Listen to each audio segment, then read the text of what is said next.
ఓం నమో భగవతే శ్రీ రమణాయ. చాలా సంతోషం నాయన. మహర్షుల వారిని కొన్ని విచిత్రమైన ప్రశ్నలు, ప్రతి ఒక్కరికి వచ్చేటటువంటి సమస్యలు ఎవరు అడిగినా ఒకే రీతిలోనే ఉంటాయి. ముఖ్యంగా ఒకరు అడుగుతున్నారు, బాగా చదువుకున్నవారు, నాగరికులు ఏమని అడుగుతున్నారు, భగవాన్ తలుపులన్నీ దూరంగా ఉంచటానికి నేనేమి చెయ్యాలి? అంటే తలుపులు తల ఎత్తకుండా నిశ్చలంగా ఉండటానికి నేనేం చెయ్యాలి? దానికి విచారం చేస్తే సరిపోతుందా, ఇంకేమన్నా ఉందా? ముందు నీవు నిశ్చలంగా ఉండటానికి ప్రయత్నం చెయ్యి. తలుపుల వెంట వెళ్ళవద్దు. అసలు ఆలోచన అంటే ఏమిటో చూడు, అక్కడ ఏమీ లేదు. ఆలోచించేవాడు ఉన్నాడేమో చూడు, అక్కడ ఎవడు లేరు. తలుపులు వచ్చినట్టుగా నువ్వు గుర్తిస్తున్నావా లేదా లోపల? కాబట్టి తలుపుల వెంట వెళ్లకుండా నిశ్చలంగా ఉండు. అయినప్పటికీ నువ్వేమంటున్నావు, ఇది అసాధ్యం అంటున్నాడు.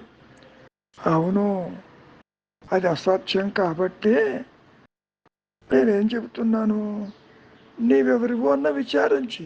ఎవరికి తలుపులు ఎందుకు వస్తున్నాయి, ఎవరి కోసం వస్తున్నాయి, ఎవరు తలుస్తున్నారు, హూ ఈజ్ ది థింకర్ అని నేను నీకు చెబుతున్నాను. మరి ప్రశ్న అడిగితే జవాబేం రాదు కదా. సరే, నీకు ఏ విధంగా ఆన్సర్ రావాలనుకుంటున్నావు, బదులు ఏ రీతిలో ఉండవాలని నీవు అనుకుంటున్నావు? నేనెవరంటే ఈక్వల్ టు అని చెప్పి ఒక ఈక్వేషన్లో వచ్చినట్టుగా వస్తుందనా? అలా ఉండదు కదా. అక్కడ నీవు లేవా? మరి నీవు ఉంటేనే కదా ఆ ఉన్నదేదో దానంతరది ప్రకాశిస్తూనే ఉంది కదా. ఇంకా నీకు ఏం కావాలి? ఇక్కడ నీవు ఒక విషయాన్ని బాగా మర్చిపోతున్నావు. ఆలోచనలు వస్తున్నాయి, ఎవరికో చూడమన్నాను. ఎవరికో చూడంటే నీకు ఈ సమాధానం ఏం కావాలనుకుంటున్నావు? దానికి బదులు ఏ రీతిగా ఉండాలి అని చెప్పి నువ్వు అనుకుంటున్నావు? నువ్వు ఉన్నది నీవే కదా, ఇంకెవరు లేరు కదా, నీ సహజత్వమే కదా. కనుక నీవు విచారం చెయ్యి. ముందు నిశ్చలంగా ఉండు, ఉండలేకపోతే విచారం చెయ్యి. సరే, విచారం కూడా నువ్వు చేయలేకపోతున్నావు. ఓకే, ఓ ఉచ్చతర శక్తికి శరణాగతిగా పోని. ముఖ్యంగా అక్కడ నేనెవరన్న ప్రశ్న తలపులు వచ్చినప్పుడల్లా నీవు అడుగుతూనే ఉండు. మరి తలపులు వచ్చినప్పుడు ప్రశ్న అడుగుతూ ఉండవలసింది, అంతే. జగత్తు మన సంకల్పమే కదా, ఆలోచనే కదా దేహము, ఆలోచనే కదా జగత్తు, సర్వము ఆలోచనే కదా. ఆలోచన తల ఎత్తకపోతే నీ దేహం ఎక్కడ, నీ జగత్ ఎక్కడ, నీ సంసారం ఎక్కడ, ఇతరులు ఎక్కడ, నువ్వు అనుకునే సాధన ఎక్కడ? కనుక నాయన, నీవు చెయ్యవలసింది చేతనవుతుందా విచారం చెయ్యి, లేదా నిశ్చలంగా ఉండు. ఏదీ కాదా అపూర్ణ శరణాగతిగా మౌనంగా ఉండటానికి అలవాటు చేసుకో. ఎందుకు ఉండలేకపోతున్నావు మౌనంగా? కారణం కోరికలు, బంధాలు. ఈ ద్వైత జ్ఞానం అంతా నీవు సత్యం అనుకుంటున్నావు. నిజంగా ఏదో జరిగిపోతుందని, ఏదో ఉందని అని నీవు భావిస్తున్నావు. అసలు నీవు ప్రపంచం సంగతి ఆలోచించవద్దు. అది అడగలేదా నేను ఎట్లు పుట్టుకొచ్చానని? లేదు కదా. ప్రపంచం అడిగిందా నేను ఎట్లా వచ్చానని?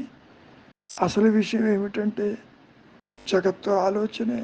ఈ స్థూల దేహానికి స్థూల జగత్తే కదా నీ కనపడుతుంది. అటువంటప్పుడు అహంకారమే కదా ప్రపంచము.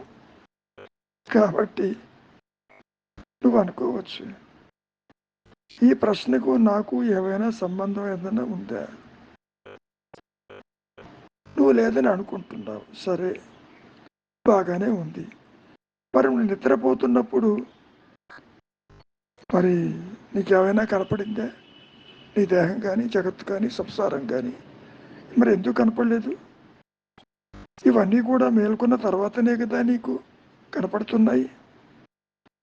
తలపులు తల ఎత్తిన తర్వాతనే కదా నీకు ప్రపంచము, ఇతరులు, సంసారము, కష్టము, సుఖము, భేదము, బంధము, రాగము, ద్వేషము ఒకటి కాదు. మరి ఇవన్నీ కూడా తలపులు కాక మరేమిటి? చాలా విచిత్రంగా ఉంటుంది. తలపులు చూడబోతే అక్కడ ఏమీ లేదు. పోనీ థింకర్ ఉన్నాడా, తలిచేవాడు ఉన్నాడా? చూడు, వాడు లేడు. మరి ఉన్నదేమిటి? నేనెవరి విచారంలో నీ సహజత్వమే ఉంటుంది. అక్కడ అనుగ్రహం చేతనే ప్రకాశించాలి. నీ విచారం కొంతవరకు ఎలా ఉంటుంది? లోపలికి వెళ్ళావు, తల్ల కిందగా పడిపోతుంది. ఎలా పడిపోతుంది? అనుగ్రహం చేత ఆత్మ ప్రకాశించినప్పుడే పడిపోతుంది. కనుక మనస్సు నిశ్చలం కావాలి అంటే నీవు పరిగెత్తే మనస్సుని కాసేపు నిశ్చలం చెయ్యి. లేదంట మనస్సు పట్టి తీసుకురా, ఆ తర్వాత దాన్ని ఏం చెయ్యాలో ఉపాయం ఆలోచిద్దాం, ఏ విధంగా అచలం చేయాలో చూద్దాం. దీని అర్థం ఎందుకు చెప్తున్నారు మహర్షులు వారు? మనస్సు అనేది లేదు కాబట్టి తీసుకురా అంటున్నారు. ఆలోచనే లేదు. మనస్సు అంటే ఏమిటి? ఆలోచన సమూహమే కదా. విడిగా మనస్సు ఏమైనా ఉందే? అహంకారమే మనస్సు, వ్యక్తిత్వమే మనస్సు, ఆలోచనలే మనస్సు. ఆలోచన సమూహమే కదా మనస్సు. కనుక అయినా నువ్వు అడుగుతున్నావు, నేను జపం చేస్తున్నప్పుడు కూడా ఈ ఆలోచనలు వస్తూ నన్ను ఇబ్బంది పెడుతూనే ఉన్నాయి. నిజానికి నాయన, సుస్థిరం చెయ్యటానికే జపం. అంటే to the expulsion of other thoughts you are holding a thought. జపం ఎందుకు చెయ్యాలి? ఎందుకు పట్టుకోవాలి? గాయత్రి కావచ్చు, రామజపం కావచ్చు, నామజపం కావచ్చు, స్వరూపాన్ని దర్శించడం కావచ్చు, ఏదైనా కావచ్చు. ఎందుకు నువ్వు జపం చెయ్యాలి? ఇంకా నువ్వు అడుగుతున్నావు, ఏ జపం మంచిది, ఏది అనుకూలము అని. ఆయన ఏదైనా సరే అనుకూలమే. గాయత్రి మంత్రం ఉందనుకో, అది చెప్పుకో, అనుకూలమైతే అదే చెయ్యి. ఎందుకు చెయ్యాలి? చివరికి నీ మూలానికి నీవు నిలిచి ఉండటానికి. నువ్వు అడుగుతున్నావు, గాయత్రి మంత్రం చేస్తే సరిపోతుందా? అసలు మంత్ర జపం ఎందుకు చేయాలి? మిగిలిన ఆలోచనలు వచ్చి నిన్ను ఆందోళన పడుతున్నాయి కదా, ఆందోళన పరుస్తున్నది కదా. అది లేకుండా మనస్సుకు కాలం పనివ్వు. అంతవరకు దేనికి? ఒక ఏనుగు తొండం ఊపుతూ ఉంటుంది. కదలకుండా ఉండాలంటే ఏం చేస్తావు నువ్వు? దానికి ఒక గొలుసో, కర్రో, ఒక వస్తువో ఇస్తావు. ఇస్తే అది పట్టుకుంటుంది. ఆ పట్టుకున్న సమయంలో అది ఊపడం మానేస్తుంది కదా. మనస్సు కూడా ఏనుగు తొండం లాంటిదే మరి. కనుక నీవు గాయత్రి మంత్రం చేసుకో. దాన్ని మించినది ఏదైనా ఉన్నదా? లేదు కదా. కృష్ణ పరమాత్మ గీతలో కూడా అర్జునుడితో ఏమన్నాడు? అన్ని మంత్రాలలో గాయత్రి మంత్రం నేనేను అని చెప్పాడా లేదా? సో గాయత్రి మంత్రంలో కూడా నీవు నీ మూలాన్ని చేరతావు, చేరే ఉన్నావు. అడ్డులు తొలగిపోతాయి, అబ్స్ట్రక్షన్స్ ఉండవు. అప్పుడు త్రిపుటి ఉంది కదా, meditator, meditation, object of meditation, ఈ మూడు ఏకమై అదృశ్యమై ఆత్మ మిగిలి ఉంటుంది అక్కడ కూడా. అది చెయ్యలేని వాళ్ళు ఇతరాలకై వెతుకుతూ ఉంటారు. దీనిలో సత్యం సంపూర్ణ కళలతో వెలిసి ఉంటుంది నాయన. జపం అనేది ధ్యానానికి దారి తీస్తుంది. ధ్యానం అంటే అజపం చేస్తున్న ఆత్మస్థితే నీ సహజత్వము, అదే ధ్యాన స్థితి. ధ్యానమే ఆత్మానుభవానికి ప్రధానమైన ఉపాయం కూడా. ఇక్కడ కొత్తగా నీవేమీ తీసుకురావు, అడ్డు తొలగించే ప్రయత్నమే నువ్వు చేస్తావు. నువ్వు అడగచ్చు అడ్డంటూ ఏమిటని. నీ ఆలోచనే అడ్డు, నీ కామ క్రోధ దర్శన వర్గాలే అడ్డు, ప్రపంచము సంసారము సత్యం అనుకోవటమే అడ్డు, నీ ఆలోచనే నీకు అడ్డు. ఒక రకంగా చెప్పాలి అంటే నీ ప్రయత్నమే నీకు అడ్డు. అయినా నువ్వు అడుగుతున్నావు కాసేపు చేస్తే జపం సరిపోతుందా అని. ఏం చెప్పమంటావు? అది నిరంతరం చేయాలి. ఎందుకని? అన్య చింతన వైపుకు వెళ్ళకూడదు. ఎప్పుడైతే మనస్సులో ఒక ఏకచింతన పెట్టుకుంటావో మిగిలినటువంటి చింతనలు రావు కదా. ఇది గుర్తుపెట్టుకో. కాబట్టి నిరంతరము నీవు ఏకాగ్రతతో జపం చెయ్యాలి. లేదంటావా? వీలు కాకపోతే వీలైనంత వరకు హెచ్చుకాలం దాన్నే నీవు ఉపయోగించు. అంటే దీని ఉద్దేశం ఏమిటి? ఆలోచన వచ్చినప్పుడు ఆందోళన పడుతున్నావు, నీవు కర్తవ్యం అనుకుంటావు, కర్మలు ఆచరిస్తానంటావు, ఇది మంచి అంటావు, చెడు అంటావు. మరి నీవుగా ఉన్న నిద్ర స్థితిలో ఇవన్నీ ఏమైనాయి? లేవు కదా. ఇవన్నీ మానసికమైన ధోరణులే కదా. కనుక అత్యంత తేలికైనది నీవుగా నిలిచి ఉండటం. నిజానికి ఏమీ చేయకపోతే నీవు ఆత్మగానే ఉంటావు. అనుగ్రహము చేత ఆత్మ ప్రకాశిస్తుందని ఎందుకు చెబుతున్నాము? అనుగ్రహం అంటే ఆత్మకి మారు పేరు, ఎప్పుడూ ప్రకాశించేదానికి. నీ ప్రయత్నం ఏంటి?